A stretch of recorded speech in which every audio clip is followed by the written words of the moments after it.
En fait, tu es avec nous par Skype parce que tu vis et travailles à Montréal. Donc, Natacha, en fait, Clitandre, elle est diplômée de l'UQAM, c'est l'Université de Montréal. Elle a complété sa formation artistique par une étude du design graphique. En 2007, elle a continué sa recherche avec une maîtrise en théorie et pratique de l'art contemporain et des nouveaux médias à l'Université Paris 8 et l'École nationale supérieure des arts décoratifs. Depuis 2002, donc, Natacha développe un travail en action et en réaction à des espaces vécus. Elle s'attache à questionner les déplacements quotidiens. Elle investit l'espace urbain par des gestes simples. Elle cherche à révéler les expériences des passantes d'un quartier, des occupants des lieux de vie par des actes ou des installations in situ. Elle utilise l'image comme des notes sur des lieux de passage et s'empare des outils numériques pour créer des parcours, des cartographies mentales qui traduisent un point de vue sensible sur les milieux traversés. L'image que Natacha donc développe par la photographie fixe ou en mouvement, le texte, le geste provoque un déplacement du regard sur notre environnement proche. En regardant un petit peu les titres de ces projets, on a relevé des mots qui laissent transparaître un regard, un examen et une adresse, comme spectrographie, coup d'œil, carte postale, note, capsule, podcast, hétérotopie. Ces projets sont elles utilisent souvent les outils numériques comme le QR code, les Tumblr, des applications web et smartphones. Et ces outils participent à créer du lien avec le regardeur en lui octroyant une possible expérience décalée du milieu investi. Donc son travail a été présenté dans de différentes villes européennes, Nantes, Bruxelles, Paris et nord-américaines, donc Québec, Montréal, New York et Pittsburgh. Donc ce soir, nous allons pouvoir aborder avec toi comment tu questionnes ce qui fait image. Est-ce ton déplacement, le nôtre, la cartographie que tu dessines, celle qu'on arpente?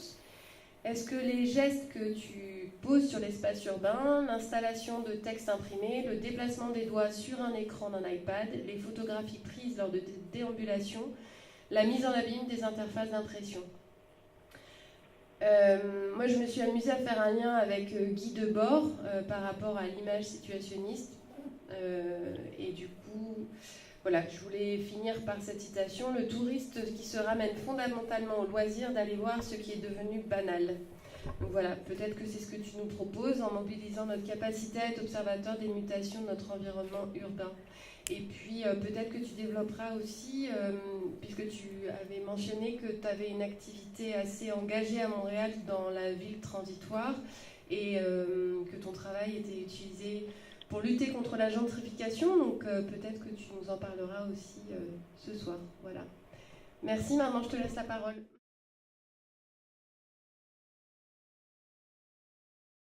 Qu'est-ce qui pour moi faisait image? En fait, c'est difficile pour moi de définir ce qui fait image, si ce n'est que c'est pas tant. C'est un ensemble de facteurs, c'est un agencement de facteurs, c'est un moment bien précis où je sens que je suis en mesure de capter l'environnement dans lequel je me trouve. C'est en fait une sensibilité à ce qui est là, une attitude empathique qui me permet de saisir un lieu, puis qui est éventuellement aussi, je le souhaite, va permettre aussi à la personne qui entre en contact avec mon travail de se saisir de ce même lieu-là. Donc, c'est un moment capté, c'est un cadrage dans le temps et dans l'espace, et puis souvent, c'est ces moments-là dans lesquels je sens que tout y est pour que j'arrive à saisir une image, se produisent souvent dans des contextes de résidence artistique ou dans le cadre, dans des périodes durant lesquelles je suis invitée pour des festivals, des événements artistiques, parce que ce sont des moments où mon esprit est ouvert à et mon esprit, puis mes déplacements sont conditionnés et je suis disposée à faire image, à capter ces moments-là. On mentionne un projet que j'ai réalisé en 2007 à Brooklyn. Donc, à l'époque, on en était dans les tout débuts des dispositifs mobiles avec capacités vidéographiques, donc des iPod, pardon, à l'époque, il n'y avait pas encore l'iPad. Donc, on parlait d'iPod vidéo, on en était à la toute première génération des iPhones.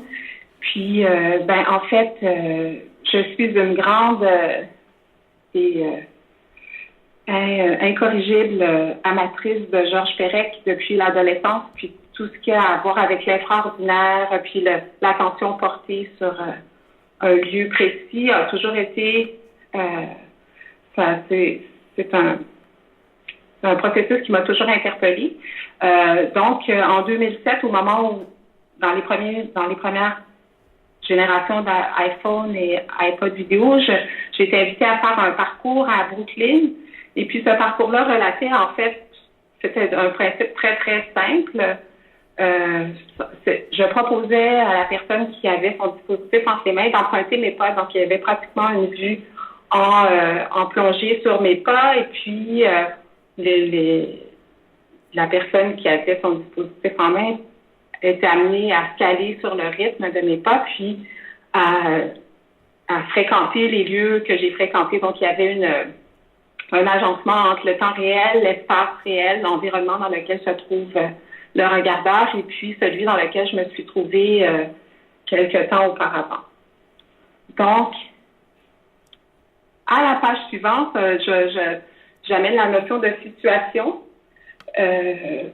En fait, la façon dont je définirais une situation, c'est vraiment ce contexte-là dans lequel je suis plongée et puis durant lequel je capte ce qui pour moi fait image. Et puis c'est en fait ce moment où je rends visible ces espaces-temps que je traverse par la mobilité.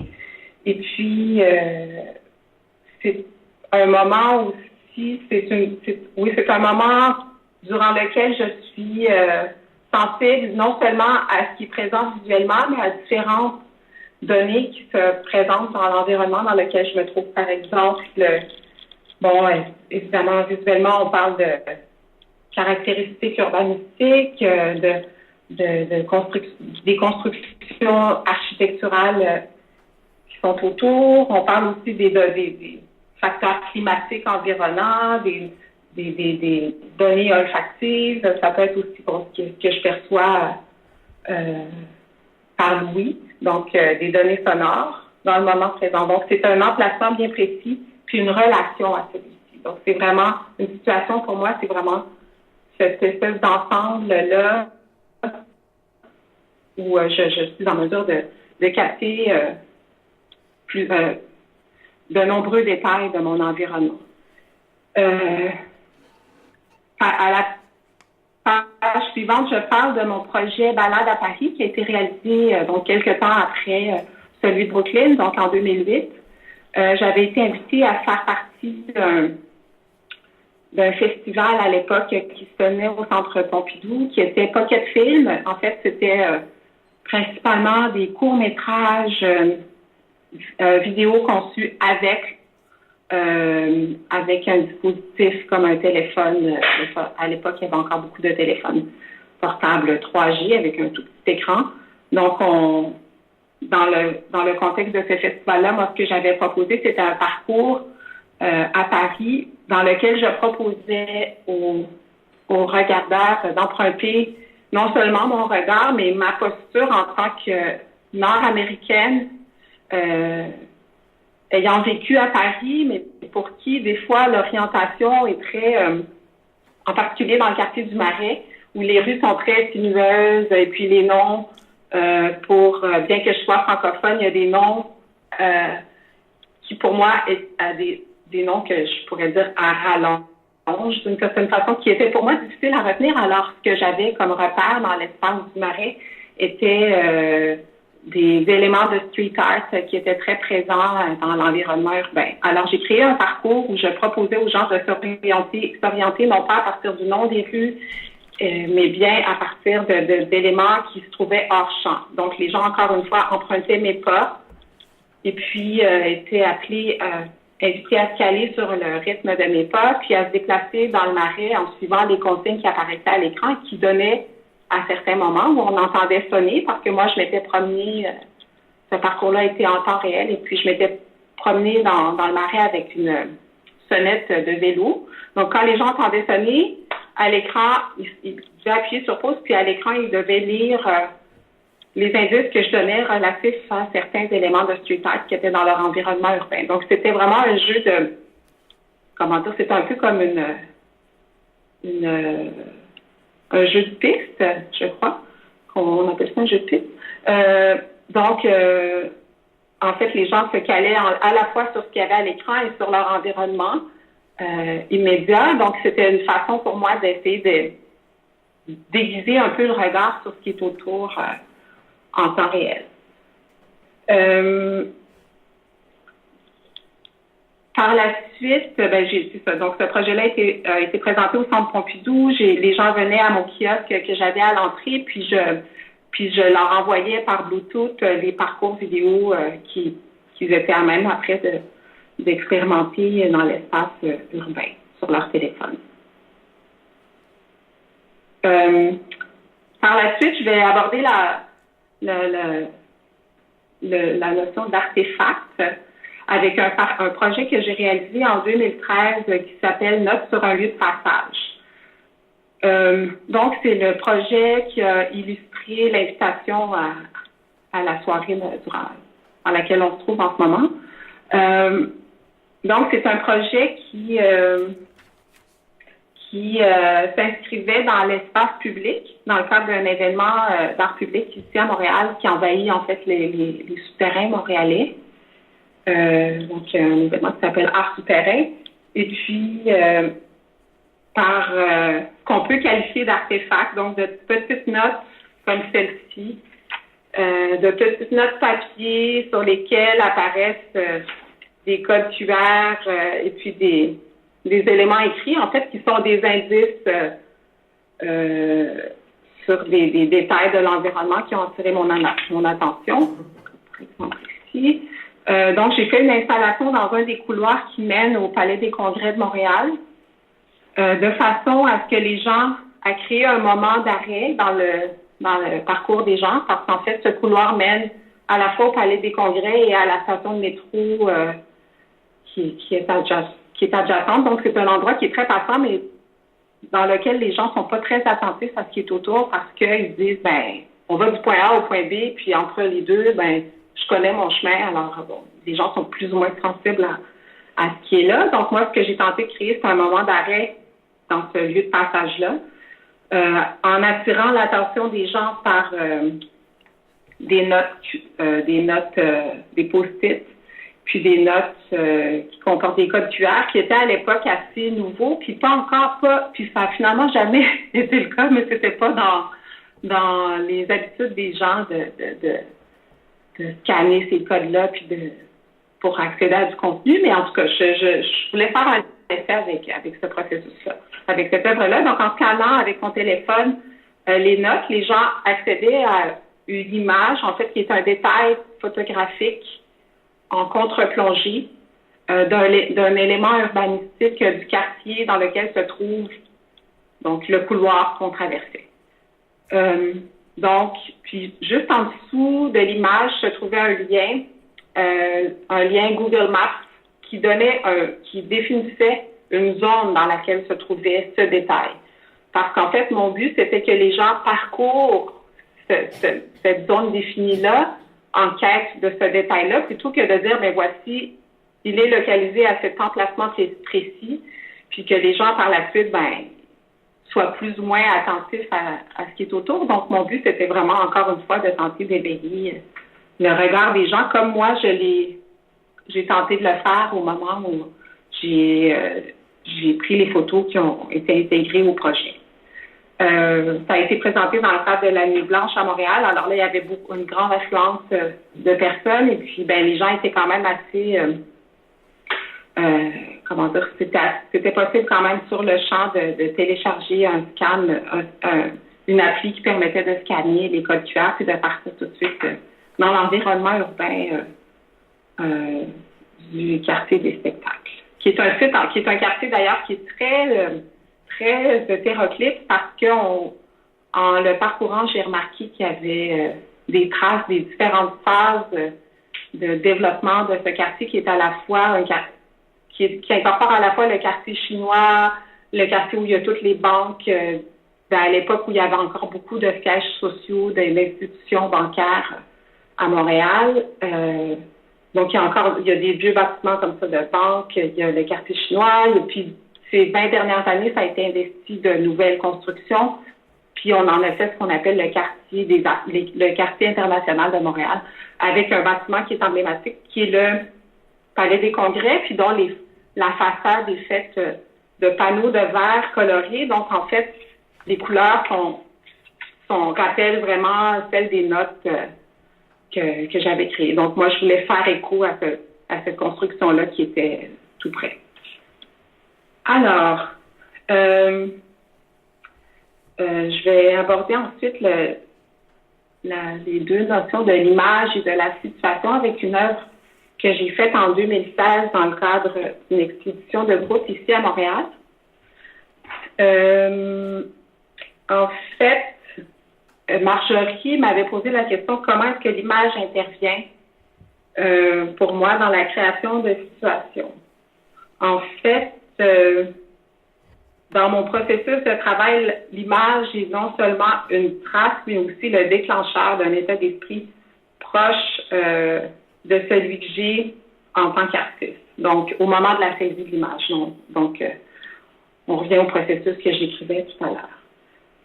En fait, je tente aussi par mes œuvres, puis par leur aspect installatif, de créer une situation, donc de mettre en relief un moment précis,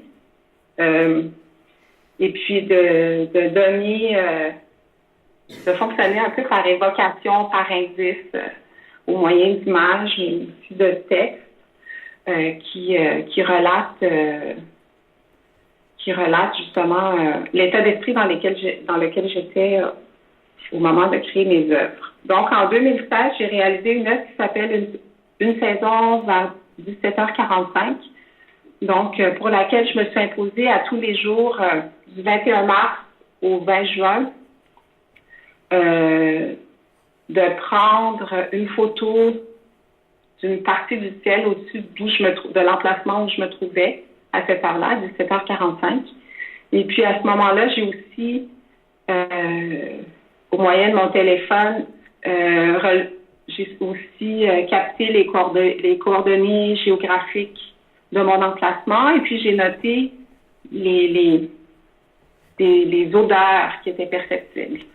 En fait, 17h45, c'est l'heure à laquelle le printemps arrivait sur Montréal le 21 mars 2016 ou le 20, je crois que ça a commencé le 20 mars 2015, pardon. Ça a été présenté en 2016, mais la captation s'est faite en 2015. Donc, à tous les jours, donc, je prenais à la même heure une photo, mes données géographiques, je notais les odeurs qui étaient perceptibles parce que je me disais le printemps est cette saison particulière au Québec parce que, bon, on vit le dégel, puis après, il y a vraiment une effervescence de la végétation, tout ça, puis à partir d'un certain point aussi, on sent les barbecues montréalais. Donc, il y a comme tout un aspect de nos sens qui est en éveil. Donc, j'ai tenté de capter ça, puis de relater également un souvenir que j'associais à ces odeurs-là. Donc, j'en ai fait une installation. Donc, vous voyez probablement les photos. Donc, cette installation en galerie donc, a été présentée en janvier 2016. Et puis, j'ai fait des petites pastées photographiques comme celle-ci, qui sont en fait des détails du ciel que j'ai photographié, sur lesquels j'ai apposé la date du moment qui est photographié. Et puis, j'ai tenté de les relocaliser relativement les unes par rapport aux autres en fonction de l'emplacement que j'avais noté. Donc, ça donne une idée de mes déplacements sur une échelle de 3 mois à la même heure où je me trouvais plus ou moins. Puis, j'ai adapté cette œuvre-là au contexte d'exposition qui m'a été proposée, puis puis dans lequel j'ai réussi à faire rentrer le noyau, donc la section la plus dense de tous mes points géolocalisés. Et puis, donc, sur le mur en annexe, le visiteur était en mesure de comprendre un peu, de faire le lien entre ce qu'il venait de voir puis ce qui en était réellement, c'est-à-dire qu'il y avait une date, une liste à poser sur le mur, une liste de dates avec à côté les coordonnées géographiques et puis les odeurs qui étaient perceptibles et puis les souvenirs. J'ai également fait un petit livret comme celui-ci, en fait un genre de flipbook qui permet de capter toute la saison du printemps 2015 dans un format de poche. Et puis j'ai oublié, ce travail-là m'a fait réaliser qu'il y a 2 jours durant lesquels j'ai complètement oublié de faire la saisie. Le projet qui était assez, dont le processus était très constant, a eu quelques pointes ça a ponctué, en fait, toute cette séquence très constante de saisie. Puis donc, le livre en fait ça également. Comment les situations influençaient l'image. Donc, par rapport à l'œuvre d'une saison vers 17h45, que je pourrais dire, c'est que la création d'une situation en galerie, donc le déploiement installatif d'un processus qui était très constant, me permet de créer un parcours, donc une expérience bien précise d'un lieu. C'est-à-dire que les gens, en entrant, n'avaient connaissance que d'une espèce de cartographie de points dans les tons de bleu et de gris avec des dates. Puis, en parcourant la galerie, à un certain moment, ils arrivaient devant l'espèce de légende qui mettait en contexte qui avait été perçue quelques minutes auparavant. Donc, l'image en tant que fragment d'une installation, mais aussi la visualisation de l'installation elle-même, amène, ou en tout cas invite le visiteur à être dans un état de contemplation face à ce qui est là, face à ce qui est donné. Donc, ce que je propose, en fait, c'est une perspective bien précise sur des détails qui, trop souvent, nous échappent dans le quotidien. Donc, je passerai à la notion suivante qui était en lien avec les temporalités. Donc, en fait, les temporalités, c'est ce qui fait, c'est une captation de ce qui a fait image pour moi.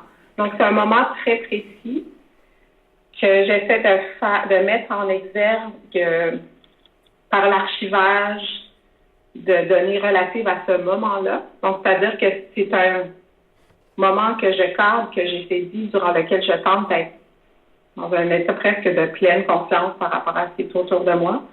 Puis, donc, j'essaie par la suite de mettre sous verre, de conserver, d'archiver cette temporalité-là, ce moment bien précis. Donc, les temporalités ensuite se déploient, ce moment-là se déploie sous forme installative. En 2016, j'ai fait une résidence de 3 mois à Brooklyn, durant laquelle je me suis attardée en particulier sur certains quartiers comme Bushwick, qui sont en pleine vague d'embourgeoisement, donc de gentrification. Donc, c'est sûr que de faire comme ça des dérives, des balades dans l'espace urbain, aiguise ma compréhension de celui-ci, ma compréhension, mon appréciation aussi de l'espace urbain.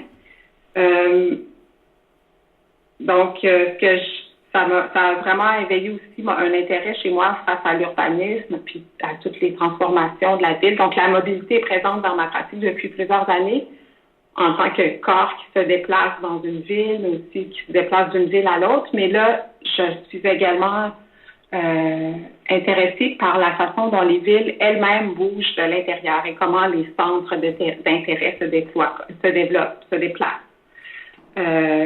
Donc, à New York, c'est sûr que au rythme auquel se font les investissements puis les spéculations immobilières, j'ai été consciente qu'en captant certains détails de l'environnement urbain, à un moment bien précis, surtout dans un quartier comme Bushwick, qui est en pleine vague de gentrification, voire de whitewashing, j'étais consciente que ce que je captais, ce que je saisissais par la photo, en particulier, était sur le point de disparaître.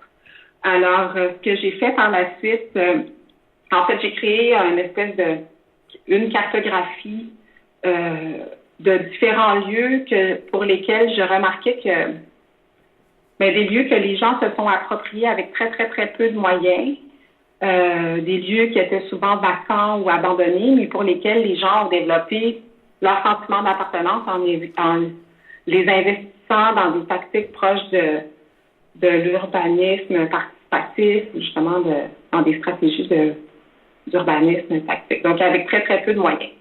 Donc, j'ai photographié ces lieux-là et puis j'ai noté, encore une fois, plusieurs données qui étaient objectives, mais subjectives et objectives. Donc, les odeurs, parce que j'étais consciente aussi que, disons, l'odeur de maïs qu'une dame à côté d'origine latino-américaine faisait griller sur le coin de la rue, probablement que ce parfum-là, localisé à cet emplacement bien précis de Bushwick, ce serait plus le cas, on le percevrait plus dans quelques années parce que il y a des condos qui sont en construction, puis les quartiers, entre autres artistiques, se déploient puis donc envahissent ce territoire-là. Donc j'étais consciente que tout ce que j'entendais, par exemple une musique d'un chauffeur de taxi, une chanson populaire en arabe que je pouvais percevoir en étant à une intersection bien précise,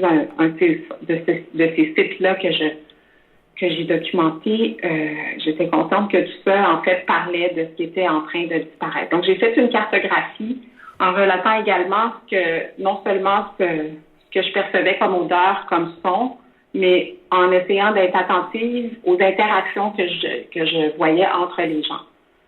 Ensuite, tout ça s'est déployé sous forme installative dans une galerie à New York. Et puis, je suis tentée de saisir des petites anecdotes justement relatives à chacune des interactions que j'ai constatées. Puis,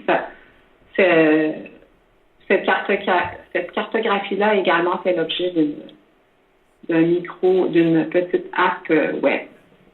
Donc, pour moi, la temporalité passait d'une échelle individuelle, c'est-à-dire d'un moment bien précis que moi, je vivais dans un quartier, à une temporalité qu'on envisageait aussi à une échelle sur quelques années. Je serais curieuse, c'est d'ailleurs une prémisse que je m'étais donnée, mais sur quelques années, je serais curieuse d'aller voir que sont devenus les lieux que moi puis les aménagements temporaires que moi j'ai relatés dans le projet new-yorkais. Donc, la temporalité a changé d'échelle, plus être dans la minute précise d'un moment où j'étais présente, mais plutôt envisager un site comme un aménagement qui se transforme dans le temps sur quelques années. Donc, vous l'avez vu, les interfaces numériques sont quand même assez présentes dans mon travail. Les interfaces comme dispositifs d'interaction sont souvent sollicités dans mes œuvres. En fait, la raison pourquoi je les sollicite, c'est que pour moi, c'est très naturel d'user d'objets, de dispositifs que j'ai l'habitude d'utiliser, donc sur une base quotidienne. Et puis pour moi aussi, c'est une façon d'attirer l'attention du visiteur sur un outil technologique qu'il connaît, qu'il maîtrise aussi souvent, en tout cas jusqu'à un certain point, mais en tout cas avec lequel il y a une relation, un rapport intuitif, justement parce qu'il y a une question d'habitude aussi. Donc, ce sont des dispositifs qui sont familiers, qui sont omniprésents. En fait, ils facilitent la relation à l'autre que je tente de mettre en place dans mes œuvres. Donc, ça joue un peu un rôle d'outil de médiation à même l'œuvre. Ils me permettent aussi d'appeler l'attention du public. C'est un attrait évident aussi, puis pour des gens de milieux variés, de groupes d'âge variés également. Ce sont des dispositifs qui induisent une relation, donc qui demandent, qui invitent à la participation. Puis ça ramène l'œuvre à l'échelle de l'expérience individuelle aussi.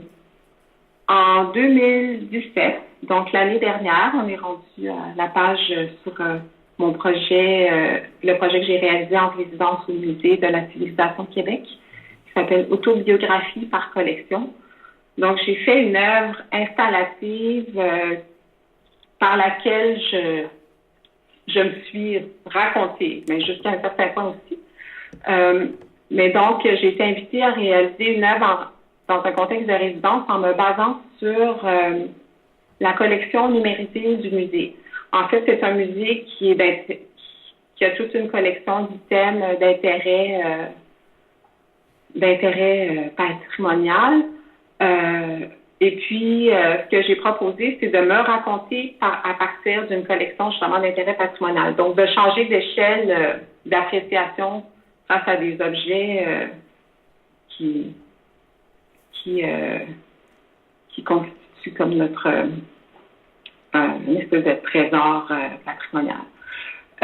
Donc, je les ai complètement décontextualisés et puis je les ai apposés au mur de façon non pas chronologique par rapport à leur propre histoire, mais par rapport à la mienne. C'est-à-dire que j'ai apposé à chacun des objets un souvenir personnel qui permettait de me raconter. Donc, j'ai puisé dans la banque de près de 7000 images numérisées de la collection du Musée de la civilisation pour retenir ceux qui, en parcourant cette banque-là, attiraient mon attention parce qu'ils m'amenaient ailleurs. Par exemple, un chapeau de fourrure acheté dans un magasin bien précis de fourrure à Québec me rappelait l'ami de ma mère qui m'y amenait fréquemment quand j'étais toute petite, parce que c'est le premier musée, c'est un musée qui est dans le quartier où j'ai grandi, à Québec. Puis c'est aussi le premier musée que j'ai visité à son ouverture. Donc pour moi, c'est aussi un retour, un retour bien personnel dans un lieu qui a marqué mon parcours, parce que c'était un musée qui avait déjà une approche didactique à l'époque qui était novatrice, donc qui impliquait beaucoup les visiteurs dans l'appréciation des œuvres, dans l'expérience. Alors j'ai tenté puis ça avait eu vraiment un effet marquant pour moi. Je me sentais la bienvenue dans le musée, je sentais que le contenu qu'on nous présentait m'appartenait puis que j'en faisais partie, que je pouvais me l'approprier. Donc j'ai tenté de m'inspirer de ça pour l'œuvre que j'ai proposée. Alors les contenus dont je vous parlais étaient apposés sur les murs, sur le mur de la salle qui m'était mise à disposition. Et puis, on a créé une appli qui, par la reconnaissance d'images, affichait le souvenir que m'évoquait les items que j'ai sélectionnés. Et puis, en retour, je proposais aux gens de se raconter également en constituant leur propre collection de cette collection-là, qui est la mienne. Alors, au total, il y a eu près de 1000 contenus qui ont été produits par les visiteurs du musée pendant les 6 semaines où j'étais en résidence. Et puis, j'étais là également pour faire le travail de médiation accompagné de l'équipe du musée et des bénévoles du musée, mais c'est-à-dire que dès que j'ai commencé ma résidence, mon œuvre était déjà installée au mur et l'appli était fonctionnelle. Donc, j'étais là pour introduire ma démarche auprès des visiteurs. Puis, tout au fond de la salle, vous voyez peut-être, là, vous êtes dans la dernière, la page 3 de cette œuvre autobiographie par collection. On voit un enfant et son père qui sont devant un écran. Bien sûr, cet écran-là, en boucle, étaient présentés les contenus générés à la fois par les visiteurs et par moi. Donc, les récits qu'on accolait aux items de la collection qui étaient sélectionnés. Alors, le prochain point, les prochaines notions que j'ai abordées sont l'artefact, l'interface et la rencontre. Il y avait, oui, une question que Marjorie m'a posée qui était « À quel moment définis-tu les interfaces par rapport aux situations? » En fait, créer image pour moi, ce qui fait image pour moi, créer une situation qui va conditionner ce que je créerai et comment ce sera créé. L'interface que je vais solliciter va dépendre de la trace que je conserverai de ce qui a fait image pour moi et de qui je convoque dans le processus, de qui j'invite dans la situation. Ça dépendra aussi de comment le tout sera traduit dans les contextes de diffusion qui me sont proposés. Donc, c'est-à-dire qu'à chaque fois que je suis invitée à participer à une expo ou à une résidence, j'essaie de prendre en compte ce qui est offert, c'est-à-dire à qui on s'adresse, quels sont les lieux, où sont situés ces lieux-là, ce qui se passe autour, quels sont les moyens dont on dispose, parce qu'il y a des contextes pour lesquels je vais créer des œuvres qui sollicitent très, très peu de technologie parce que je sais que, disons, l'équipe technique sur place n'est pas en mesure de déployer une œuvre technologique. Donc, j'essaie vraiment d'adapter, en fait, autant le concept de l'œuvre que le dispositif de l'œuvre au contexte proposé. Donc, l'année dernière, en 2017, j'ai entamé un projet qui se poursuit maintenant, qui s'appelle Spectrographie du territoire, qui est en fait lié à un développement immobilier qui est en cours, tout près du quartier où j'habite, dans un ancien site industriel. En fait, ce développement-là c'est la construction d'un nouveau pavillon de l'Université de Montréal, qui est une université qui est localisée principalement à la jonction de deux quartiers qui sont Outremont et Côte-des-Neiges. Mais là, on prévoit un nouveau campus là où il y avait, jusqu'à il y a quelques décennies, une cour de triage. C'est-à-dire que c'est un site industriel où s'arrêtaient des trains de marchandises et puis où était distribué tout ce qui pouvait en sortir. Depuis quelques décennies, donc, c'était désaffecté. Donc, c'est un site post-industriel que la plupart des Montréalais n'arrivent pas à visualiser. C'est comme un peu le triangle des Bermudes. Quand on parle aux gens de l'ancienne cour de triage Outremont, ça ne fait pas image, justement, pour la plupart des Montréalais. Par contre, en ce moment, il y a une construction qui se fait à un rythme extrêmement rapide parce que l'Université de Montréal, comme je le mentionnais, y amène 4 disciplines scientifiques, et ça à partir de l'automne 2019. Dans l'intervalle, d'ici à ce que le pavillon, le campus qu'on appelle le Campus MIL, MIL, parce que c'est le milieu de l'île de Montréal, ou presque, d'ici à ce que le Campus MIL soit ouvert, il y a une vingtaine d'organismes, d'associations qui ont été invités par l'Université de Montréal à investir des lieux. Donc, c'est un peu utopique comme site, comme emplacement. C'est une ancienne friche industrielle qui donne sur des chantiers de construction, puis devant lesquels on voit, sur lesquels on trouve autant des ruches urbaines que des jardins communautaires, que différents sites. Il y a une vingtaine d'organisations qui sont sur place, dont un groupe de recherche universitaire qui m'a invité à faire une résidence sur le campus et à tenter de faire, mon projet c'était de faire une espèce de cartographie, un espèce d'état des lieux actuels de ce site-là, mais non seulement de ce site-là, mais des quartiers qui étaient impactés par cette transformation-là en cours. Parce qu'il faut dire que le campus MIL se construit sur l'ancienne cour de triage Outremont, comme je le disais, mais c'est à l'intersection de 4 quartiers qui ont des réalités complètement différentes. Par exemple, au sud, on trouve Outremont. Je ne sais pas si certains d'entre vous connaissent Montréal, mais Outremont, c'est un quartier quand même aisé. Puis, bon, donc c'est la bourgeoisie à l'origine francophone. C'est plus cosmopolite maintenant, mais c'est un quartier quand même aisé. Puis, juste au nord, il y a Parc Extension, qui est le quartier le plus pauvre du Canada.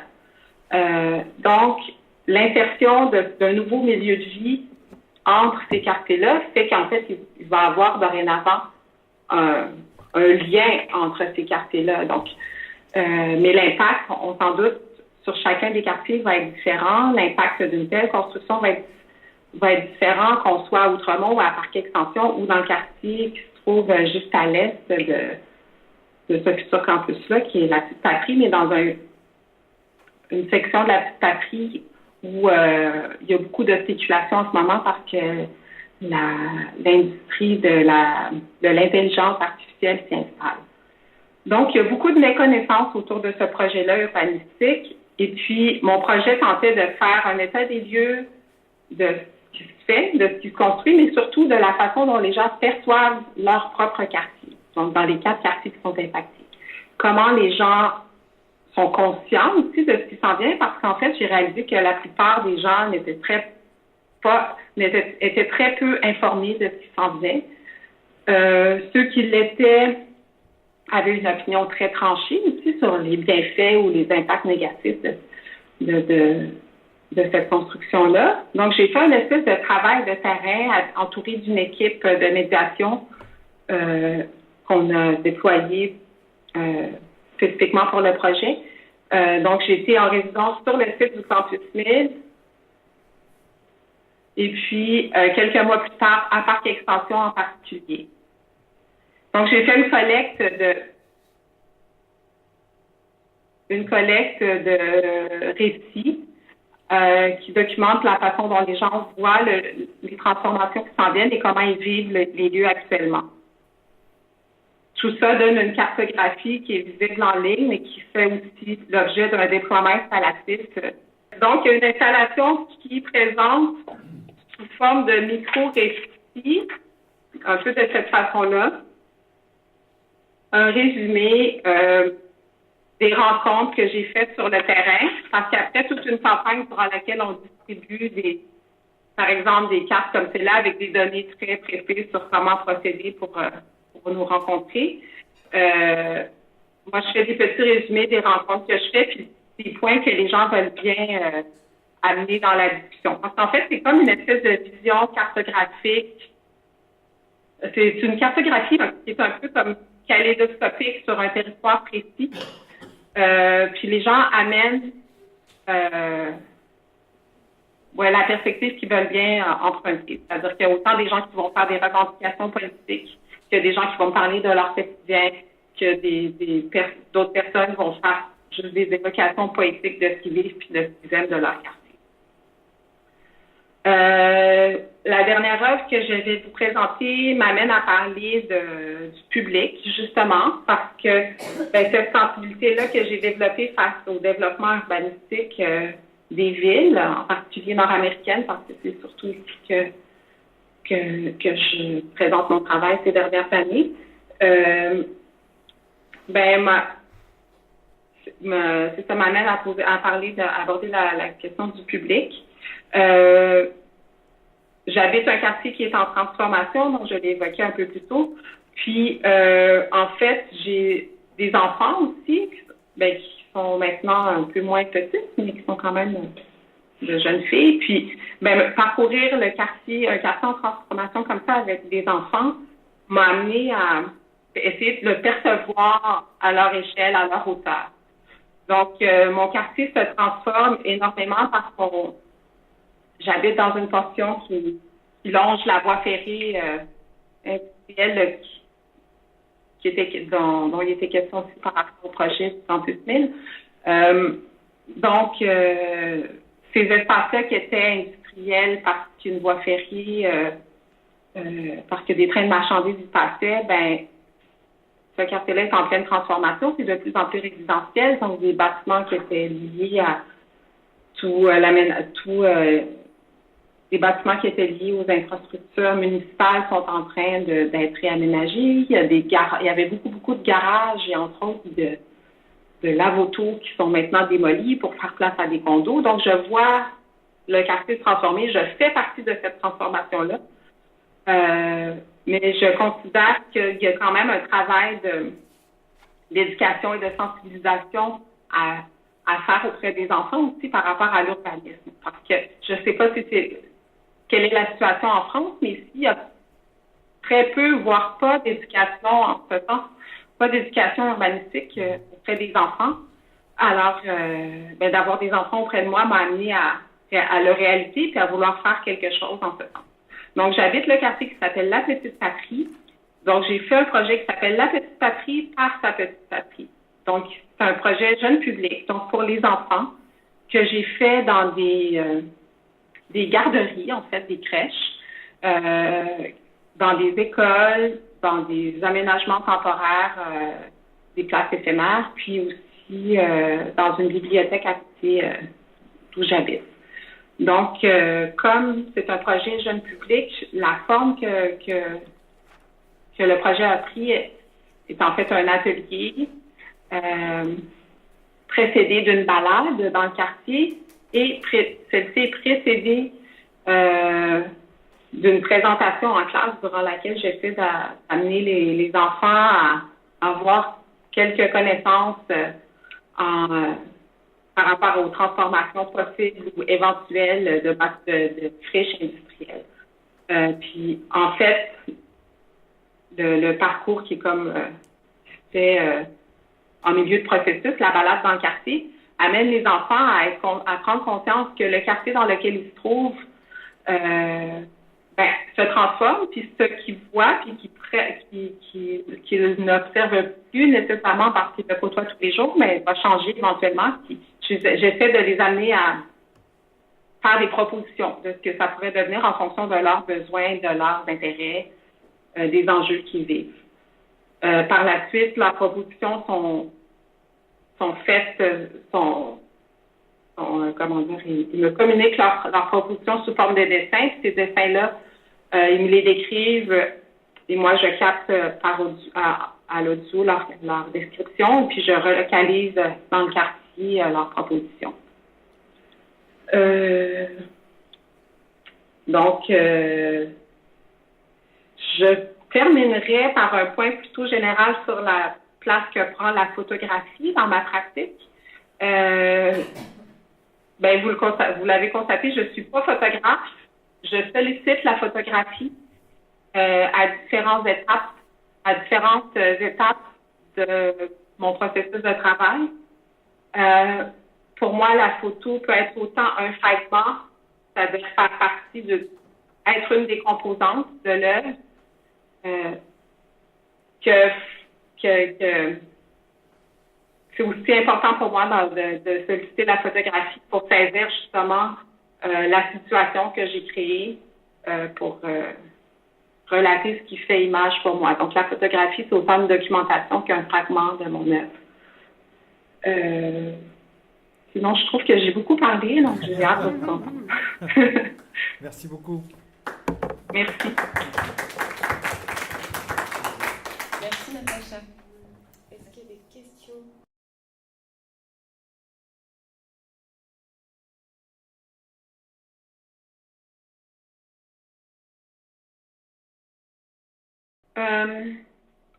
Dans un premier temps, souvent au repérage, je vais utiliser mon téléphone parce que, en fait, c'est qu'il arrive que, justement, il y a des circonstances qui créent image, puis je ne m'étais pas préparée en ce sens.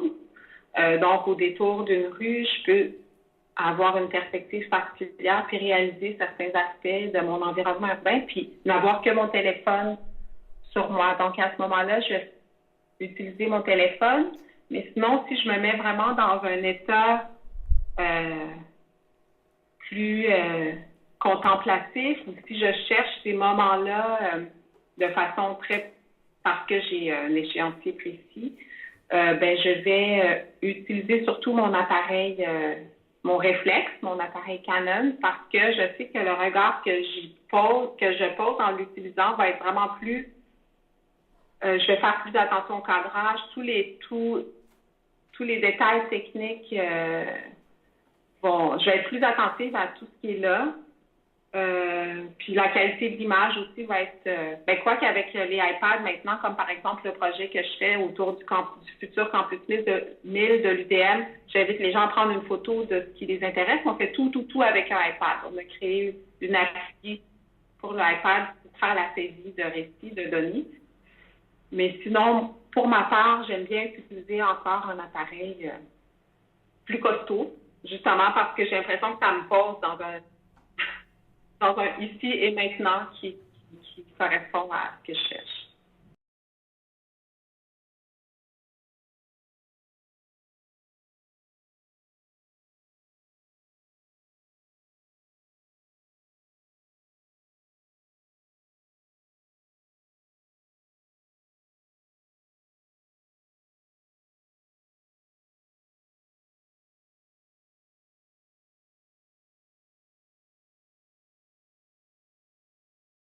C'est un très bon point. En effet, j'ai l'impression que oui, j'essaie d'être attentive à ma posture en tant qu'observatrice, que je sois dans ma ville ou en déplacement. Quand je suis chez moi, donc dans mon environnement, dans la ville que j'habite, j'essaie d'avoir un regard aussi, aussi attentif que je l'aurais quand je suis touriste dans une ville que je découvre pour une première fois.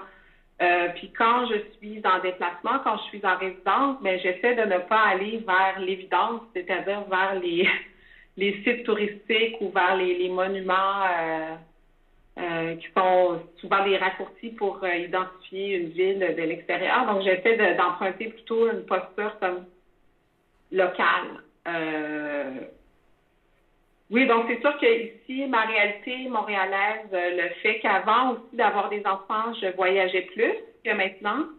Ce constat-là a été quand même important pour moi dans ma pratique parce que j'ai réalisé que quand j'ai réalisé que j'étais toujours dans le même périmètre, j'avais du mal à trouver comment, en tant qu'artiste qui travaillait beaucoup la mobilité, mon déplacement d'une ville à l'autre, comment j'allais faire quelque chose avec ça.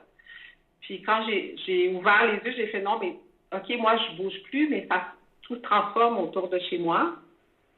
Ça a changé la posture que j'avais sur mon environnement. Puis je crois que ça transparaît dans mes projets. Puis j'arrive à aller à sortir aussi de quelque chose de purement plastique, mais de faire entrer aussi en considération d'autres aspects comme d'autres considérations comme l'urbanisme, les notions de gentrification, tout ça que l'on vit ici aussi.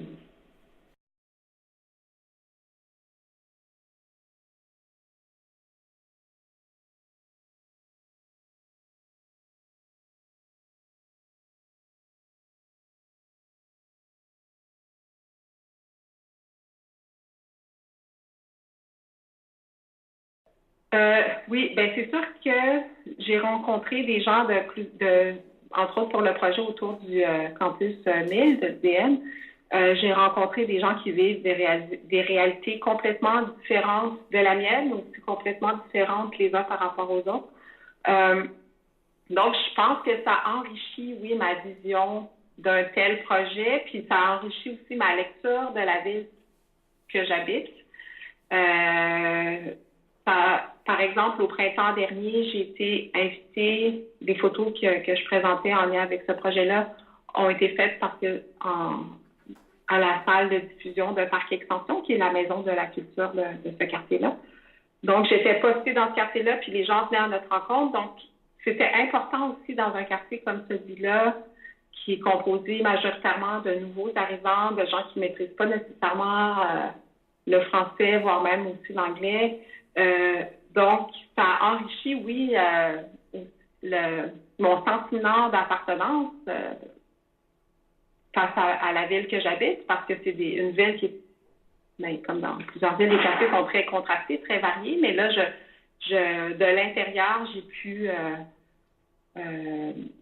découvrir davantage un quartier qui n'est pas très loin du mien, mais qui est vraiment différent, puis que je fréquente plus au quotidien parce que il y a un certain nombre d'amis, j'y avais un atelier, mais c'est plus le cas depuis près de 10 ans. Oui, donc ça enrichit ma vision, puis je pense que ça m'a aidé aussi à être plus nuancée de part et d'autre, autant par rapport à ce que j'entends qui est très anti Campus 1000, que ce qui est très pro, je suis vraiment comme en position de médiation face à ce qui se fait.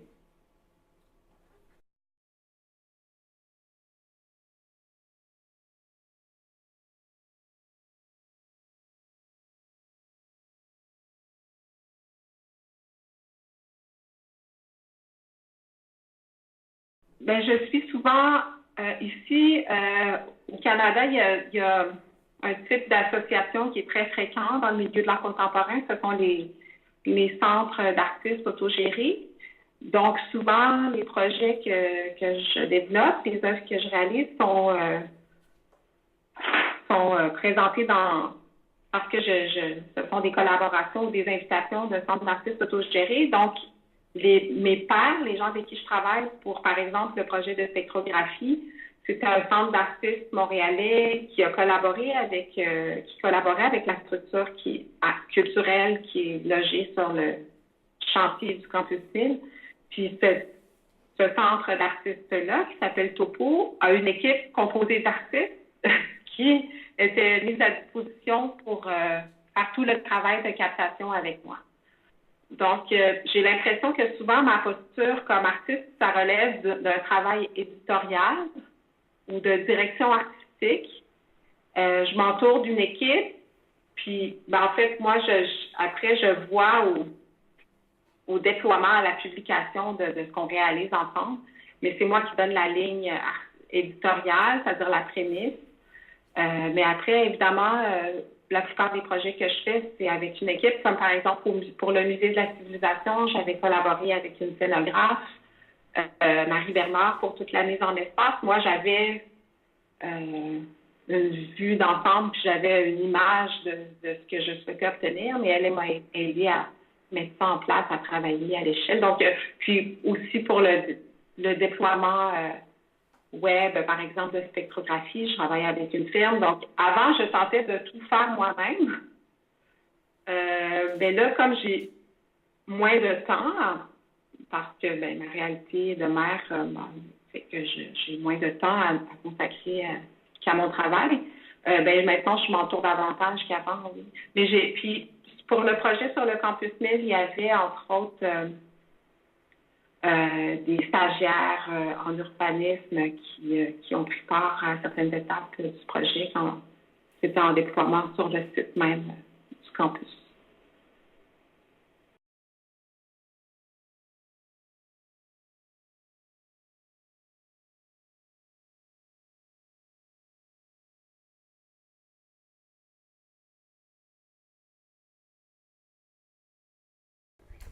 Oui, ça peut. Il y a entre autres le projet qui a donné, le point de départ de spectrographie du territoire était en fait un processus que je cherchais à mettre en œuvre, c'est-à-dire de capter des contenus géolocalisés, puis d'en faire, de les cartographier. C'était plus complexe que ce que c'est devenu, par contre. Le contexte a eu un gros impact sur le déploiement puis la forme finale qu'a pris le projet sur le web. Donc, c'est vraiment plus une carte subjective avec des récits que ce que j'avais à l'esprit au départ. Mais c'est sûr qu'à un certain point, il y a toujours un rééquilibrage. Je réponds, je rebondis aussi face au contexte dans lequel on m'invite. Puis, oui, je peux avoir un flash lié à un déploiement technologique en particulier, mais c'est rare que au final, ce flash-là soit comme tel que je l'avais imaginé, ça finit toujours par... Il y a une distorsion qui se crée dans le processus.